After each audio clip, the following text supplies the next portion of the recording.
Moving on to our next program, I'm going to be telling you about a beautiful, very beautiful black beauty. Um, so this is someone who is a seasoned human resource professional with a legal background with several years of experience in a broad range of HR functions. She's based in Lagos, Nigeria. She's currently the HR director of Microsoft Nigeria. Prior to joining Microsoft, she worked in General Electric Inc. for 5 years. Now, where she was the HR compliance and localization manager for Sub-Saharan Africa. Her main responsibility in this role was to establish a localization framework, including risk assessment, plan execution audit, and monitoring. Now, prior to this role, she was the employee services leader for Nigeria, providing human resources support for the GE businesses in Nigeria on consulting, compensation and benefits, labor law adoption, recruitment, and talent management. She started her postgraduate career at Phillips Consulting, a business and management consulting firm, then moved to Owando PLC, one of the largest energy groups in Nigeria. She has an LLB, a law from Obafemi Awolowo University, a BL from the Nigerian Law School, and an MSc in International Employment Relations and Human Resources Management from the London School of Economics and Political Science. She is married with children and an active member of the Society for Human Resource Management. Now, as always, never late, you're just early, or I started a little early with her profile. We will welcome together when she arrives right now, the beautiful, gorgeous, black Ayodeji Ajibola. She looks so elegant.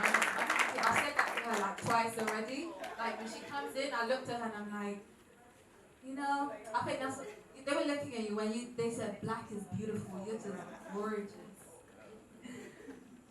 Welcome in as well,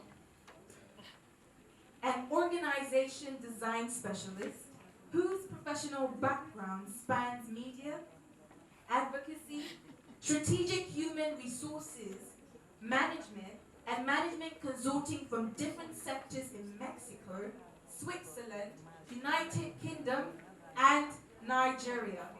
She holds a master's degree in international management from Queen Mary University, London, a first degree in communication and language arts from the University of Ibadan as the MCIPM, Prince 2, and GPHR certifications. In the course of her career, she has worked extensively in the areas of organization design and development, culture and change management, human resources planning, physiochemistry and managerial proficiency assignments, compensation and benefits planning for a wide array of clients with the public and private sectors. She started her formal career as a media officer in the World Health Organization, Switzerland. She has also previously worked with the HR consulting practices of a Big Four firm, Phillips Consulting Limited, including a stint as head human capital of Cornerstone Insurance PLC. Today, she practices her trade as a director in charge of the people and organization practice of D. Ernest and Young, West Africa. Now together, let us please welcome Lola Esan.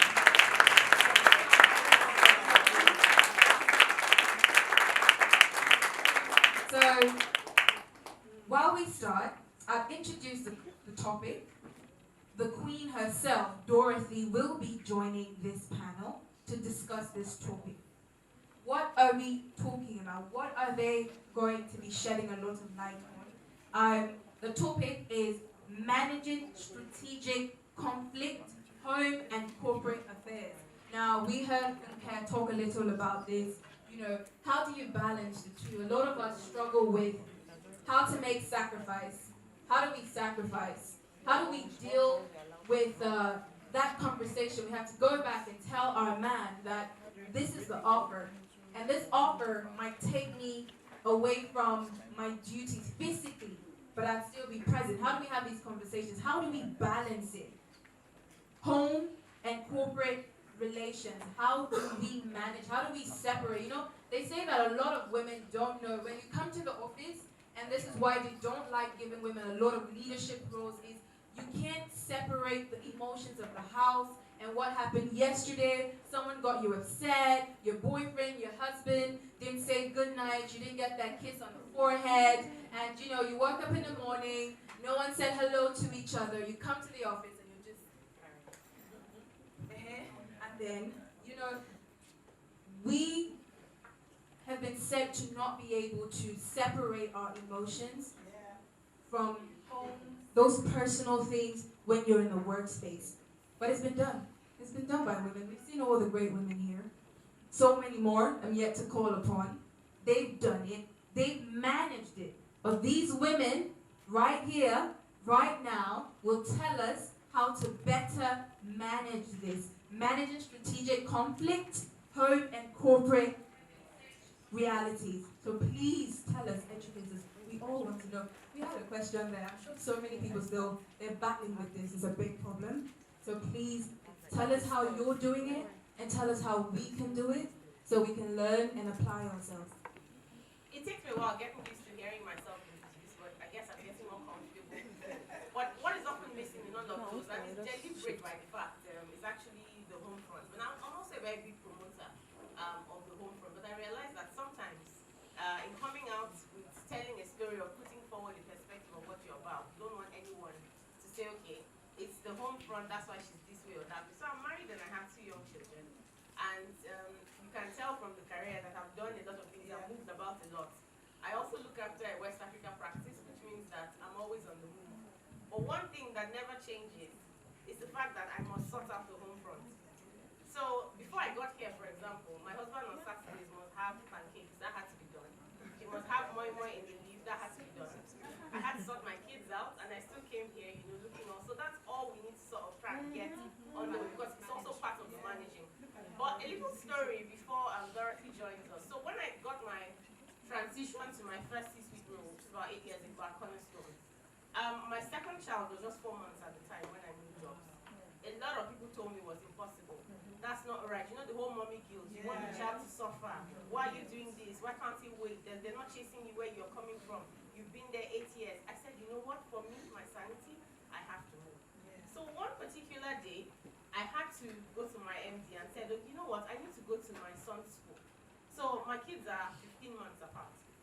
So he goes, oh, is it prize giving day? Is it whatever? I said, no. He goes, hey, what are you going for? I said, well, it's crash, and I just need to see his teacher to understand. He was like, you didn't tell us you had babies when you were doing this interview. I said, you only asked me how many children I have, and I said 2. You didn't ask me their ages, and I didn't volunteer the information. Because you know what would have happened? They would have given me a C-suite role at that time, thinking, we would have series of, I can't make management meeting. She's going for immunization. She's doing this, she's doing that. And here we have had to learn to make it work, and we're still making it work.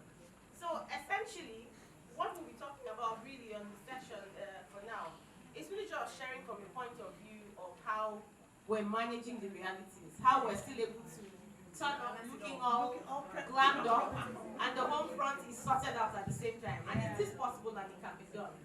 So I just want to first of all ask Dorothy to start us off with, look, how... Come on, girl. So essentially, how do you manage to sort of put it all together? Because yes, you have a C-suite role, and nobody's going to give you a pass because some child had temperature or your husband wanted to do something. So how are you juggling it and still managing to make the Mary Kay stay in place? Those Mary Kays do work, don't they? Okay. The truth is, it's all about planning and integrating. You know, when I saw Funke when she came in, I said to myself, there was something I forgot to say, which I didn't say. And at the end of the day, she mentioned it. So really the truth is this, it's really about planning. So my husband and I discuss our schedules. He has a less stressful schedule than I do. And we try to align how it's all going to happen.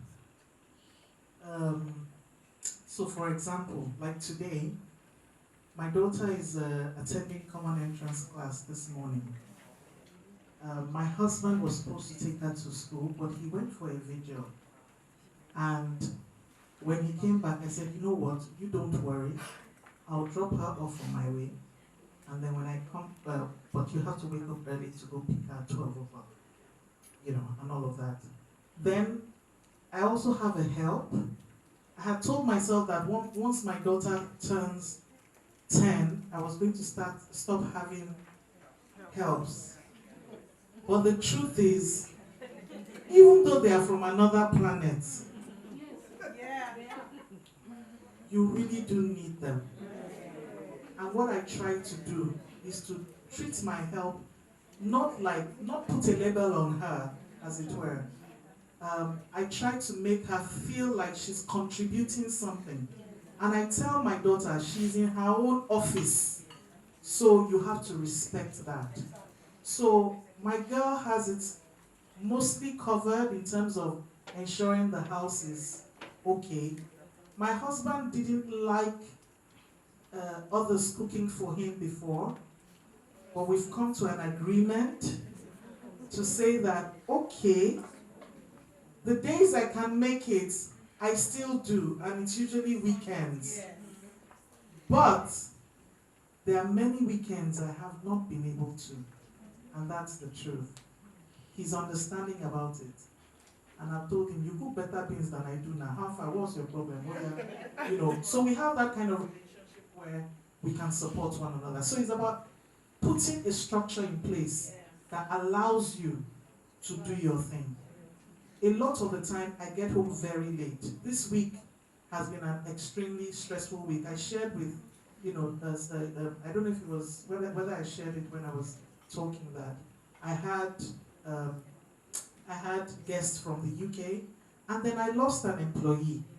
Do you understand? So you just have to, you know, put structures in place that support you, and that's how it's been working for me. Yeah. So, Tiji, in your own case, so Tiji and I go way back. So you must have had Philips Consulting. So this HR career was together in the same cubicle once. You've always worked for multinationals, most of your career, and oftentimes you had line managers in other climates, other time zones. And there's that situation where you've also got to manage your family that was growing at the time. What were some of the 3 things that kept you going and everything? I can't believe my journey myself, to be honest with you. And I say that because I was fortunate in the sense that early being before marriage, I knew what I wanted for myself, right? And that's where we all need to start from. What do you want? Because if you don't know what you want, then other people are going to make that decision for you and put you in a box that you don't want to be in. So you have to first of all know what you want. I've always known from time that I wanted to be a career, you know, be in paid employment. I do not have an entrepreneurial bone in my body. So nobody can come and tell me that, oh, you know, it's not the ultimate until you have your own business. It's not me. And I've also been able to use examples or see examples of very successful people who are in the corporate world. And that's my radar. So you have to first of all define for yourself, nobody can do it for you, what you want, and then what your radar will now be. So as much as I'm saying that, I also have very good friends who cannot imagine dressing up every morning and going to work for someone else. It's either they have their own business or they're at home, and they're very fulfilled and very happy. So don't let anybody guilt trip you or shame you into what you should be or want. Nobody can make that decision for you. So that's the starting point. So if I get a bit personal, and I hope I can do that. As at the time I met my husband, this was the day I started law school, so it's a wonder that I passed. I already knew that, look, I didn't know the first thing about HR, but I wanted to go into HR. Yeah. This law thing, okay, I started it, let's finish it. But I knew I did not want to spend the rest of my life as a lawyer. So, but I also had well-meaning people who said, look, 5 years in law, plus 1 year X being because you were in Ife, and you know what that means, you know, law school, how can you spend all that time, you know, studying law and you don't practice? I said, you can't compare those years to the rest of my working life, right? And to of course, my fulfillment and all that. So, long story short, this law thing, the day I'm called to bar, that's the end. So anyway, as I met my husband, I knew, look, I wanted to go into HR. I didn't know the first thing about HR. I didn't want to sort of like find my way. I wanted to go back to school to study HR because I didn't have a clue. I mean, now HR is all glamorous. There's a room full of people, and I'm amazed. In my school where I did my masters, I was really Nigerian. You know, in law there were many, IT many. Well, HR, I was the only Nigerian, so it was not the fashionable thing to do at all. So you also need to have the courage and conviction to know what your own path is and to follow that path. It's not a powerful thing. So at the time I met him, we're having a conversation, okay, where are we going? And I knew back to go to school, get a back, learn about HR, and pursue a career in HR. And thankfully he was like-minded. So he wasn't the kind of person that felt a woman's place was, you know, at the home front and all that. You know, and there's nothing wrong with that. Let's make that very clear. There's nothing wrong with that. But you see, you need to make sure that you are like-minded with the person that you are working with. Because that person is going to have a majority say in your decision and is going to be the one to either support you or drown you. So he did. So along the line, career-wise, he's been very supportive. You know, so even when I don't have aspirations as high, he'll be like, no, you can do it. What's there? It's no big deal. You can do this, you can do this, you can do this job. So that has helped. In terms of the choice to work in a multinational, I wouldn't say it was deliberate, to be honest with you. You know, starting my career in Philips Consulting, that's where I met Lola, and all that. Gained some rapid experience that I got my next opportunity and my next opportunity and my next opportunity. But I think, as much as I say that, it's also very helpful to make sure you do your best to get the right qualifications. And what I meant by that was, it's very easy to look at people and you feel, oh, they're on this high pedestal, there are 1, 2, 3, 4 things that already hinder me from getting to where they are. But at the time I decided to go and study HR, I had no idea how I was going to fund it. I had the kind of father who felt, look, you've reached university, Abi. We're done. There are 4 of you, I'm not going to spend any more money on one child. So literally, at the time I started this dream, I had no idea in this world how I was going to go to school. None. I didn't have any family backup or family money or anything. There was nothing like that.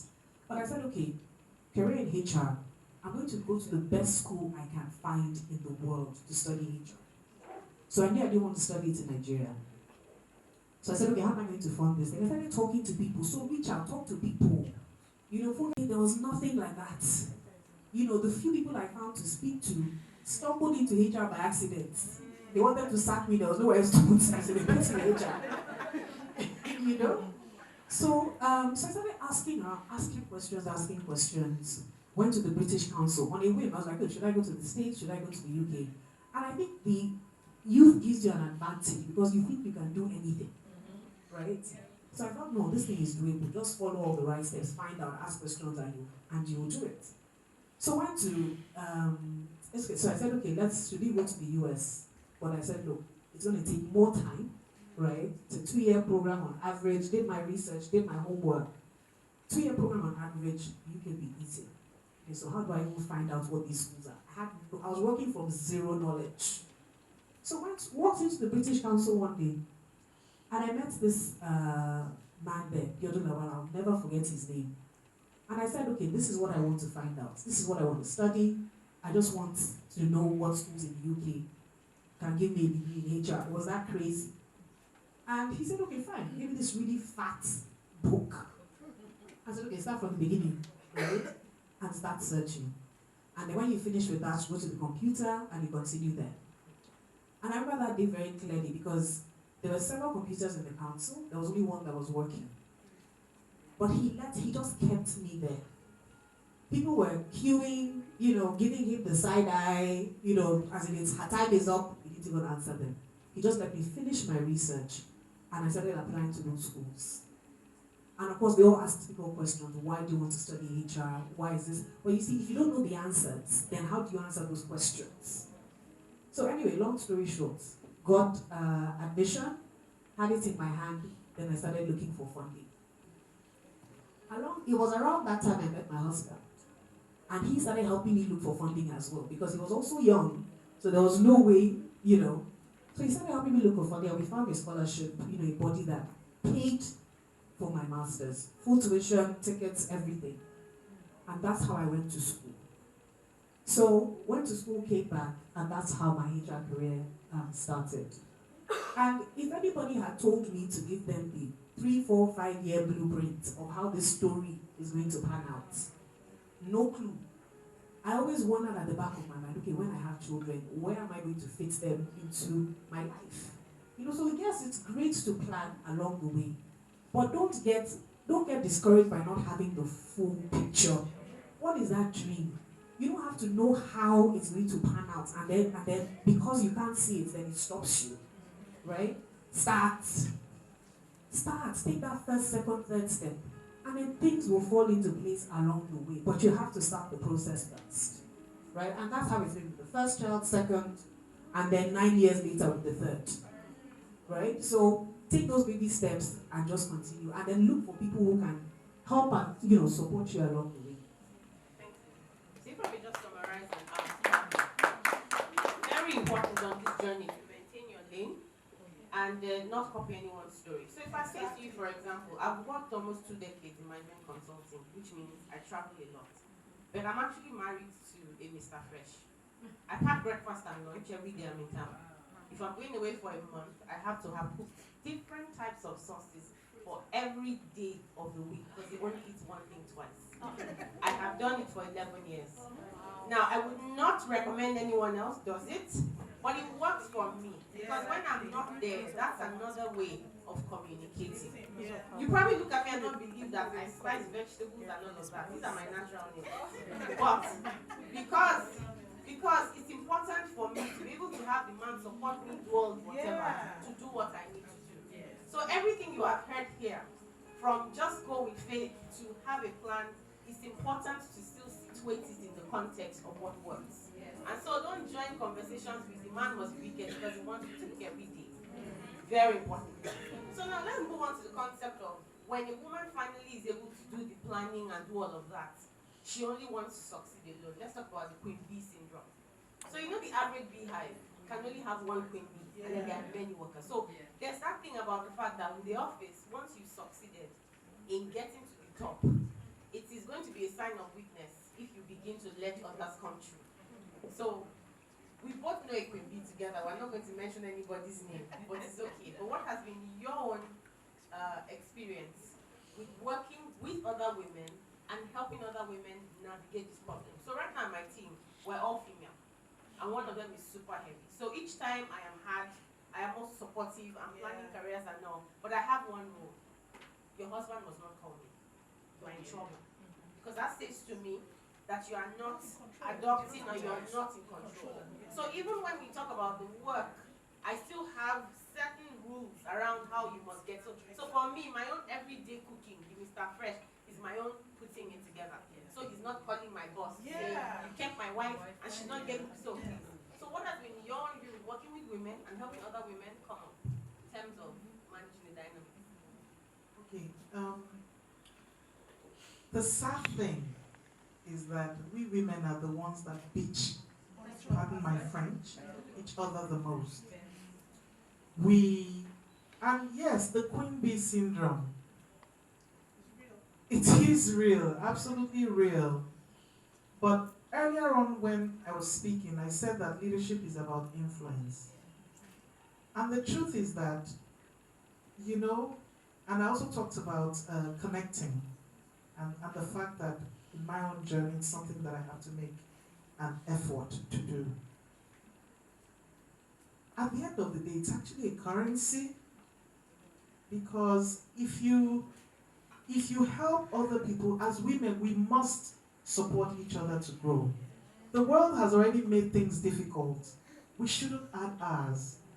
Do you understand? We should, and the point is this. I mentioned earlier, I said, look, I like to work with people I like to work with people who are at least a little better than me. Why? Because it relieves stress from you. As queen bee, you will be on your own if you do not help other people climb the ladder. That's the truth. We've got to pay attention to developing other women. We've got to pay attention to empowering them. We've got to pay attention to directing, maybe I should say, helping them into the path that they want to discover. Because we can't keep blaming the world for not giving an opportunity. We can't keep blaming the men for taking our seats. And at the end of the day, when we die, what are the legacies we want to leave behind? For me, those are very important questions. I shared earlier on again that we lost an employee, and the people came to me and said, oh, we want to have a service of songs. I've been in organizations where employees died. Do you understand? And nobody came up and said we want to do anything special. And when people spoke about this lady yesterday, she wasn't even a manager, but she had touched so many lives. The place was packed full yesterday, and it really got me thinking. I said to myself, Dorothy, when you die, because we will all die, what will people really be saying about you? How many people have you really helped? How many people have you given an opportunity? How many people have you facilitated opportunities for? Such that when they look back, they'll say, this person, God has used this person to bless me. How many people? Sometimes it's a listening ear. Sometimes it's to say, particularly those of us who are a bit experienced, we get a lot of, LinkedIn, and I am right, because I get a lot of those requests for mentoring. And you're like, oh my God, that's the way I used to react. And I then said to myself, what would it take? 1 hour a month? Or 1 hour anytime this person wants, depending on we've got to invest in people. Extremely important. Thank you. For you. So I know Dorothy's answer, we should impact people, make sure we work and empower people. But I want to be a bit more troublesome with the next question. Sometimes there's a perception that a woman who's asking for time off work because of family grounds is weak. And sometimes you've seen instances where it's unfortunate that one incident has now been used to color your entire career. One first question is, how have you dealt with that? And then for the benefit of us in the room, what can we do about it when we get to that situation where it's unavoidable? The kid has a fever, has to go to hospital, you also have a meeting, there's one boss that wants something, and you hold a senior position. How do you tell that story, or be both ways, so and balance? That's a tricky one, or that's a good but tricky one as well. I think it boils down to, really at the crux of it, the value you add when you're at work. If you're adding the right value or the kind of value it is the organization, respects, regards, and is looking for, then that is currency in your favor for the times it is that you need to be away from work. Now, I'm not saying that they're not very patriarchal organizations where, oh, you're a woman and all that, but you need to balance it with making sure you add the right value while you are at work. You can't, as a woman, you cannot afford to be average for reasons like this. You can't afford to be average, you can't afford to be mediocre. A man might be mediocre and get away with it, but a woman will not, right? So because I've seen organizations make concessions, as in bend over backwards, you're out of your mind concessions for female staff because of the value it is they bring to that organization. So if tomorrow you come to them and say, look, I need time away for XXX reasons, then they have no choice almost, right? Now, just to your point, I've personally been aware of situations where women were fired because they went on maternity leave. I know of a company, a close friend of mine worked in where once you're pregnant, just go and drop your letter straight. So just drop it, don't wait for them to find out. Just go to HR and drop your letter. But for in situations like that, what my charge to us HR practitioners in the room is that if we find ourselves in places with that kind of culture, maybe not as overt, but that has that subtle, what are we using our positions of influence to do? Right? What are we doing? And you cannot wait till, the C-suite or till your boss does it and what have you. But even in your own sphere of influence, what are you doing? I was privileged in the sense that the very first, after I left Philips, the next place I went to work, I resumed pregnant. Right? So between the interview process and day one, I was about 2 months pregnant and I was terrified. Because my boss was a mature single, unmarried, female.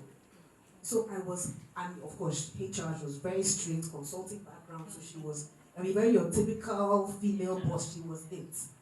But, I'd like to say, that maybe because of the value she saw, even though I was still so early in my career, she looked at me and was like, those looks funny, what's going on with you? And long story short, she was like, okay, fine. So we need to think of what to do with you. And she was so supportive. She was very supportive. I was fortunate. Some people do not have that. Some people do not have that. For a lot of people, the people that are giving them the most grief are the women. So I would say, look, continue to focus on what's important. Continue to focus on your value. Also don't get into that trap of sacrificing the quality of your time with your child because you're trying to prove your value will show. You can't hide it. In my career, I've had, managers who, went out of their way to make me miserable and to diminish the value I bring. But I've also had managers who did the exact opposite because they saw the value, right, and were able to override whatever. So you have detractors, you will have supporters.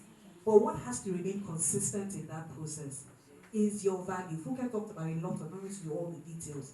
But you cannot afford to be mediocre, right? And sadly to say, in our society, in our country, more so because you are a woman, right? Because you have to work twice as hard. And until we get to that stage where it's just about leaders and female leaders, we still have quite a bit of a ways to go. You cannot afford to be mediocre.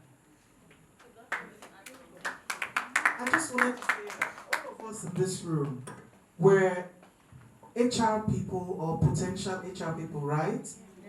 Yes. The truth is, in the workplace, we are the one that facilitates the kind of culture that allows the woman to thrive in the workplace. So we need to ask ourselves, what kind of policies do we have in place?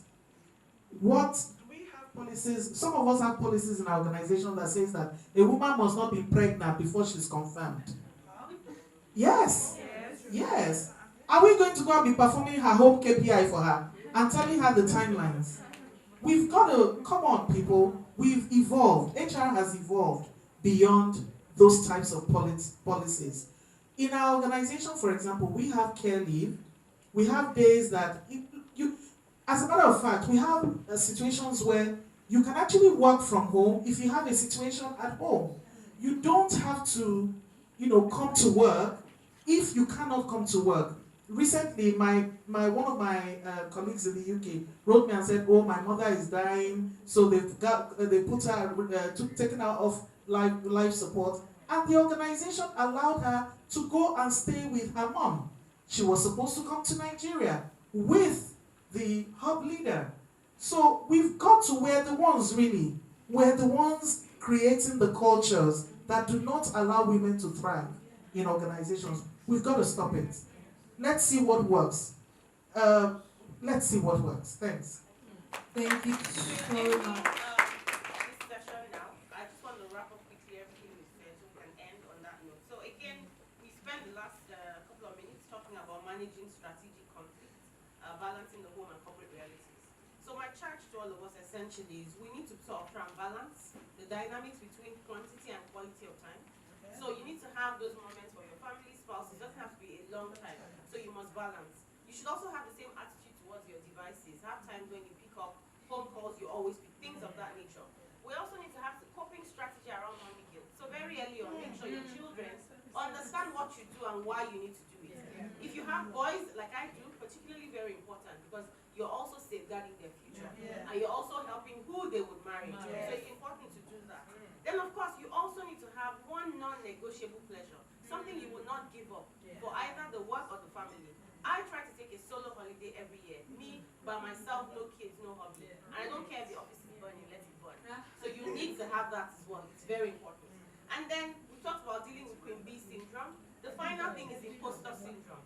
A lot of people will come in your ears and coo in your ears that for you to get up, for you to do this, you can only do this if there's one boss you're bowing down to, or your husband can only let you be if you're taking certain things that you normally shouldn't. At the end of the day, it's very important to maintain your name. You're first a human being before the other human, and that is the only way forward. Thank you very much. It's a nice round of applause.